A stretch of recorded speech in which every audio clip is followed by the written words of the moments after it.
Hello and welcome to Affordable Backyard University, where you will confidently learn how to purchase backyard home improvements the right way. Join us this week as we drift off to Double Oak, Texas, and look at a really popular fence.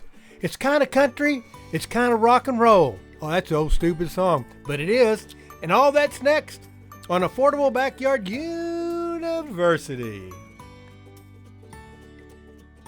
Hey guys, we are super excited to announce our new ebook, Affordable Backyard Construction, Backyard Secrets. It's all the stuff most contractors wouldn't want you to know, and it's available free if you go to affordablebackyardconstruction.com, if you wait till the end of this message, or if you look down in the description, you'll find a link.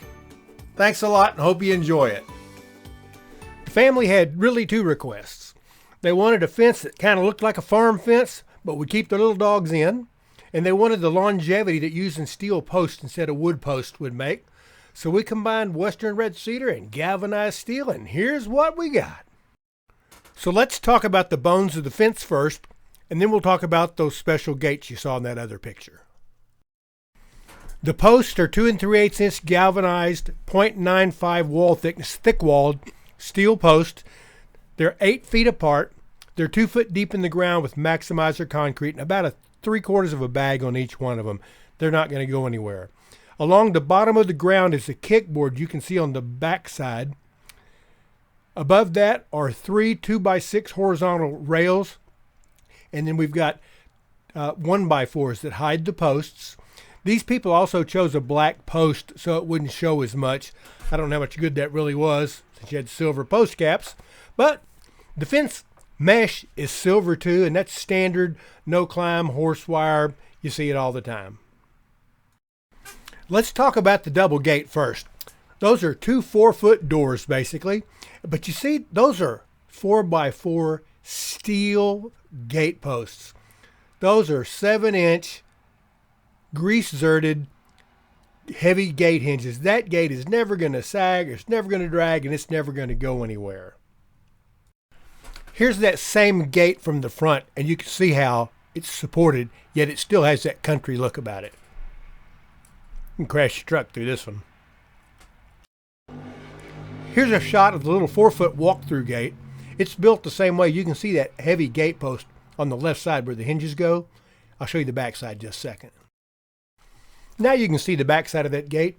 4x4 post sunk deep in the ground, those heavy-duty hinges, 2x2 welded frame. It's also a good time to look at how those 2x6s are bolted to those posts with those Simpson post brackets, 1 5/8 inch lag screws, heavy duty. Here's a shot from the other side of the house.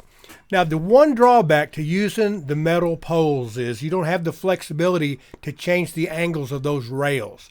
So they don't follow the grade as smooth as a wood post would, where you can kind of nail that rail wherever you need it to be. But the steel posts last forever. Well, you know what that music means. Time for me to shut up and let you guys walk this fence line one last time. Take a look at it, make some notes.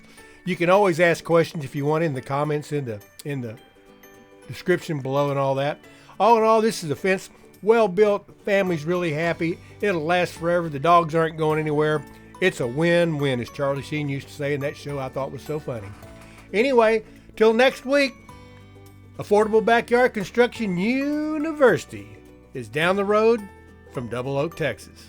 Thanks, and see you next week. Don't forget to get our free ebook, Backyard Secrets. Simple, don't make a mistake, all the answers, and it's dadgum free.